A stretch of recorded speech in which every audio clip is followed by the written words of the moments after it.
Hi there everyone, this is the first day, the Pilates and vegetarian diet challenge. I just got done with a Pilates workout and I have done some Pilates before. I think probably maybe one or two things off of YouTube. I'm just kind of, because I was bored. But now that I'm doing it back again, Pilates is one of those things where it's a very more core oriented, you know, where I found, at least the person that I went by with that was teaching the session, was doing a lot more of core exercises and a lot of lifting and holding positions, kind of, you know, laying on your side and lifting one leg up in the air and doing like little motions on top of that to build your core. So far I'm not disappointed by it. I find it at least difficult, so, you know, in certain areas, so there's at least that feeling of still kind of doing enough to keep me interested without having me fall asleep. I'm kind of hoping for something that's going to be a little bit more intense. Maybe down the line I'll probably be looking forward to stuff like that. I will say that I probably need to get a new yoga mat because I find myself slipping on top of that thing. My apartment tends to get pretty warm, so trying to do any exercise that requires me to hold a position just on my toes sometimes on top of a slightly slippery surface doesn't work well for me. Then in terms of the vegetarian diet, honestly that one's it's not too difficult to avoid. There's slight things that you just gotta look out for.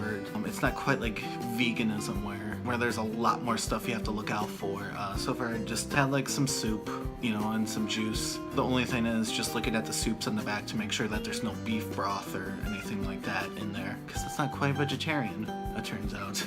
Yeah, so far it's not too bad. Definitely missing meat though, definitely missing meat. And then I'm looking forward to doing some more Pilates. It's another day in the vegetarian lifestyle, trying my best to not eat meat. Reese is here. That's too much.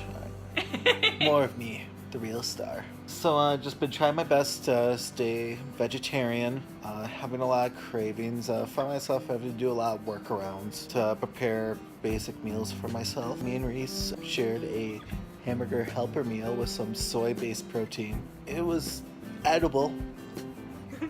I will say that, but generally it still tasted kind of weird, and preparing it was a lot more difficult than it would be to just prepare, you know, regular ground anything.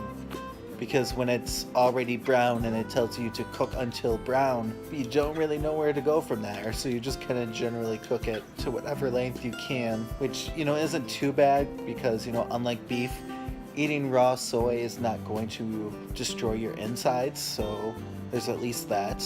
Been doing the Pilates, generally feeling it in my lower back, having some pain there. Hoping that either there's some decent stretching that will at least alleviate that pain, or other sessions will avoid more complicated moves that avoid that area altogether, which is probably not likely going to happen considering Pilates tends to focus more on your lower core / back for a lot of positions and exercises. Overall, still surviving.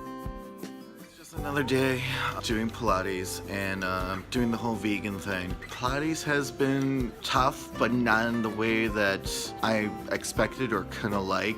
A lot of it is just kind of doing large stretches. A lot of it is just doing a lot of movements that are sometimes just very hard to maintain. So I'm not really getting that cardio bit that I really want from an exercise. I just feel like I'm strengthening my core, which is cool, but it's not quite getting exactly what I want out of it. But overall, I mean, it's not terrible. I wouldn't say that.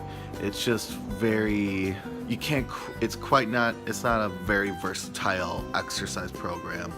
In terms of the vegan thing, things have been okay. You know, it sucks. You know, I'm personally somebody who likes to eat a lot of meat in my diets. I'm still able to eat mostly what I want, but I feel like a lot of my alternatives of, instead of eating meat, I'm not generally limited to only good options, because after all, you know, things like sugary cereal, ice cream, just a lot of bad stuff is not really vegetarian. So overall, I feel like it's not quite limiting me to only making good choices.